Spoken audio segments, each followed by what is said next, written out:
Okay, describe in one word how the pandemic has changed your business. Brutally.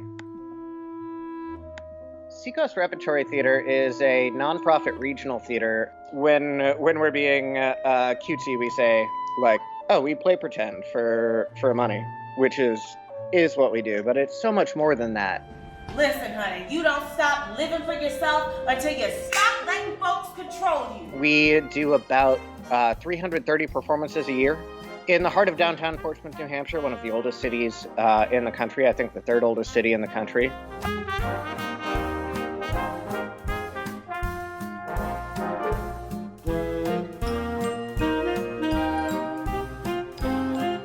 I'm sitting right now in the theater, an old brewery warehouse. It's an intimate space. It's not like the Broadway stages you see, like big proscenium. You're right up with the actors. They're right up with you. We do Broadway classics, but we also do some original works, concerts, lessons. We have a performing arts academy. The Portsmouth arts economy is $58 million. $58 million a year is generated through what we do and what other arts organizations around the city do. That is about 9 times what we should do for a city of our size. Like, art is built into the bones of this place. We were a thriving theater with a good clientele. We were on the cusp of our most ambitious season to date. We were going to do about 330 shows to large audiences. The state of New Hampshire will be issuing a stay-at-home order and directing all non-essential businesses that have not already voluntarily closed to end in-person and public interacting operations by midnight, Friday, March 27th. It's not the same as what we had going on, but the biggest surprise was trying to make that work and continuing to try to make that work because we're still in this COVID reality. There's a way through the woods, and we're finding it. It's going to hurt, it's going to be smaller, and it's going to take a while to get back to what it was, but it's survivable. How many employees or customers have you lost since the pandemic began? We like to think we did not lose any customers and that they'll be back. We have been unable to employ about 100 artists, artisans, technicians, directors, designers, craftspeople, builders that we would very, very, very much love to have back. This thing that these people have trained for their entire lives, and really, devoted a body and a soul to creating things for people in a live way, can no longer be used in a useful way, and that's heartbreaking. It was a real decimation, and it happened nearly instantly, and there's no telling when it's going to end. So we don't really know what the ultimate financial impact of this is going to be because we don't know what shows we have to cancel. We don't know when this is going to let up. It is a daunting thing. It's probably the largest challenge any theater has faced, maybe in the history of us doing this thing. The entire industry evaporated overnight, and that was an industry that was tough on a good day, like very high unemployment and underemployment on a good day. And this was a bad day, and it's been 150 bad days in a row. What happened when COVID hit? We were in the middle of a show called A Chorus Line, which is one of these navel-gazing shows about shows. The big climax is there's a catastrophic injury, and somebody asks, what do you do when you can't dance anymore? And suddenly that is the reality. What do you do when you can't dance anymore? When you can't have audiences, when it's dangerous to do so. 123 performances got canceled. So all of those pre-sold tickets and all of that revenue just instantly evaporates. And not only that, but you have a liability to everybody that bought a ticket. We have to cancel these shows. How long is this going to last? How can we make revenues? How can we continue to take care of our people? We were the only theater in the country to live stream a musical. So we were surprised in that we could adapt very quickly. It was a matter of days before we did our first online production. at relatively high quality. Did you miss me? We immediately assembled a TV studio, essentially. So it wasn't just a matter of taking the shows that we had and putting them online. You can't do that. You need to get permission from everybody involved. You need to work with every stakeholder in order to make sure that everybody is okay with what's going on. And that has been actually the hardest part of adapting. So tonight we're filming an episode of Honey Punchin' Pals. It's like a Sesame Street with a drag queen. After that, we're going to start planning our next 3 shows. Oh, it's my pals! Yay, they're here!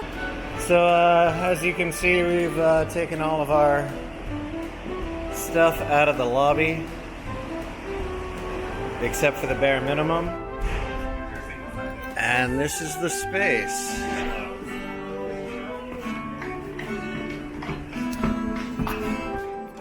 It's still a breakneck pace, even though COVID seems to have stopped everything. It's really wild. Nobody knows. There's nobody to ask for advice because nobody's done it before. And we're just all doing the best that we can. And sometimes it works and sometimes it doesn't, but you have no idea until you work it. You have to plan your next season and know that you're going to go into it with probably very close to $0 in the bank and live hand to mouth for a long time. We usually rely on about 70 to 75% of our total capacity being filled in order to make our ends meet. While we'd love to do a big blockbuster musical, we can't have, 30 people on the stage at the same time singing without masks. If even one person in the cast gets COVID, you have to shut everything down.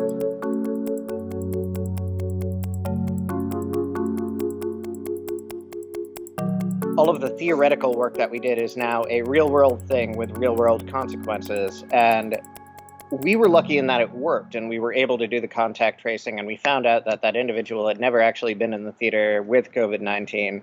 We tested everybody, nobody had it. Really, it took us 2.5 weeks to even get back to a functioning level, and it didn't even come here. There's no good solution when somebody in your workplace has it. Oh, no! It's all we could hope for. I might hit this door. But we have found, we think, a way forward with small cast shows, multiple at the same time, divided into casts that never meet each other, small audiences.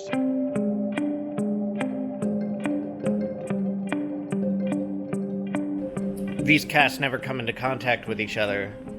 So if one show goes down, we're not out. We don't have to refund a whole run. It's sort of a spreading of risk. It's also extremely hard because we're used to doing one show at a time. Doing 3 shows at a time is slightly insane. We're hoping we can fill these shows. One of the biggest debates we're having, and nobody knows the answer, is there demand right now? We can have shows, but is consumer confidence enough to come see shows, actually purchase a ticket? It's not going to last that long. It extends a runway, and when we run out of runway, then I don't know what we're going to do. We joke that COVID was built to kill theater, and it really was. So this is from Forbes magazine. Today on August 11th. Artists clobbered by COVID-19 with 2.7 million creative job losses in the United States, study finds. 1.4 million jobs and 42.5 billion in sales for the fine and performing arts. That's not great.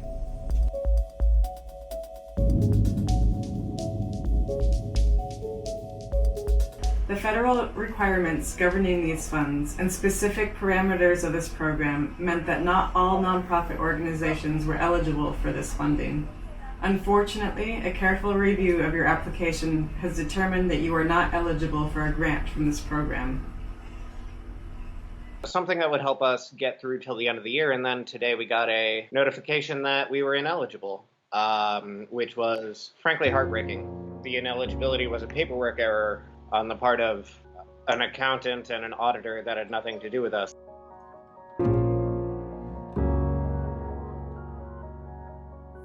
With the EIDL, you don't apply for an amount, you just tell them how much you've lost. And we did, and the initial denial said we couldn't demonstrate a loss, which, we're standing amidst it. So our economic losses, with about 150 canceled performances, half of our annual, so maybe almost $800,000. We do have overhead, like insurance comes due very soon, our annual premiums. And you worry about a failure cascade, like one check bounces and then you get fees. So we just sent out an appeal to our donors to help us bridge the gap between all of our appeals for state and federal funding and now, because we need funds to close that gap. Here's hoping there's still some generosity out there. We really got to make every show count. Consumer confidence remains something to be seen.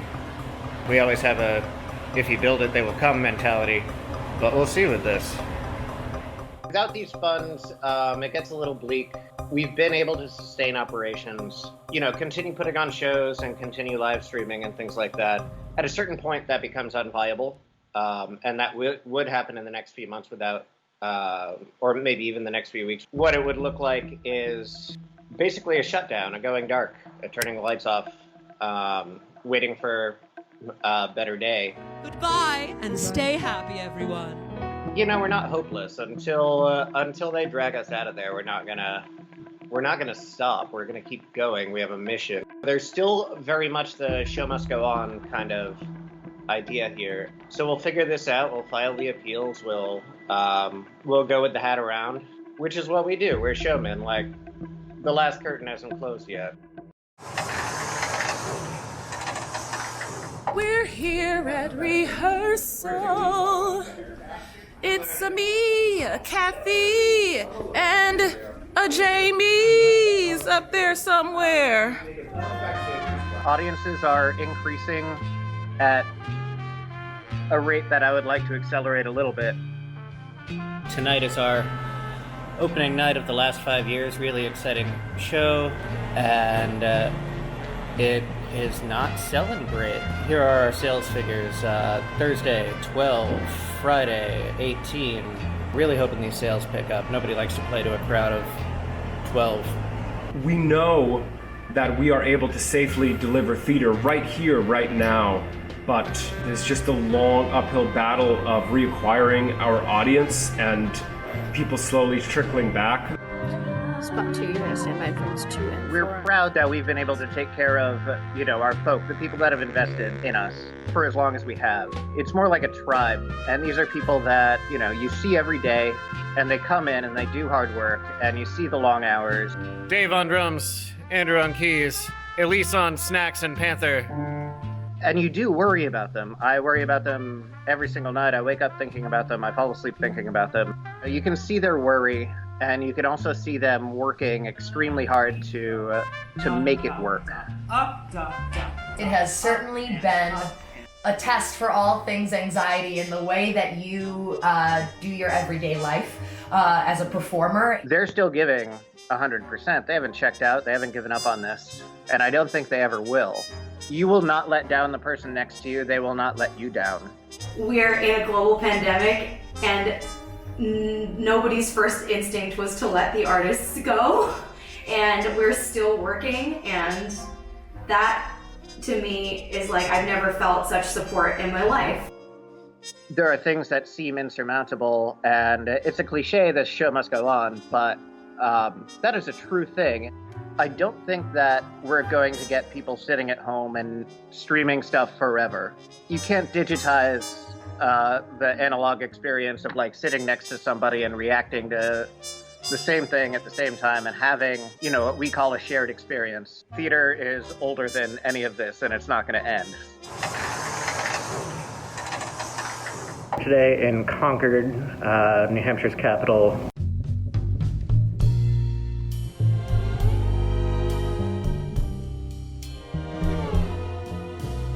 The first one is the Save Our Stages Act, which is direct relief through grants for small to mid-sized venues that could replace 45% or more of their annual operating revenue, which would be huge.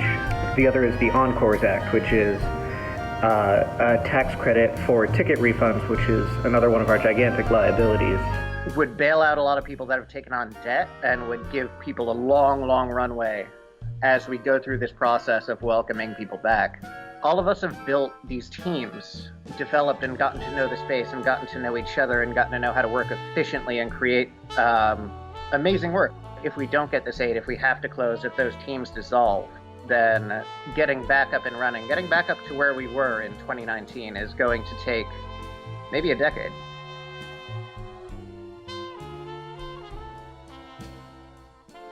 This isn't just a self-preservation thing. We truly believe that art makes communities better.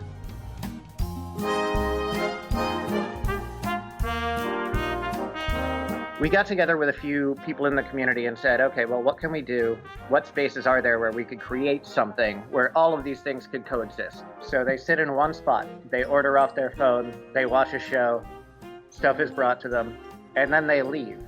And they never have to come into a choke point with anybody. We basically got a outdoor market built that has 3 restaurants, a beer garden, and a performance space in a city parking lot that was underutilized because of COVID. And it has been a difference maker for us and for a lot of people in the community.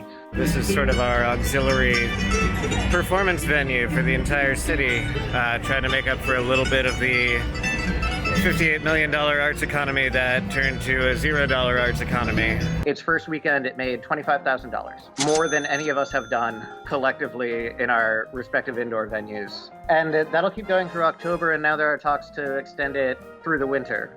Really collaborating with your community, finding other people that you can work with and share common interests with and get something done with. I think it's going to be the difference between what survives and what does not. If we're all in our own little silos and we all suffer in silence and we don't help one another out, we're going to just sink quietly. And until next time.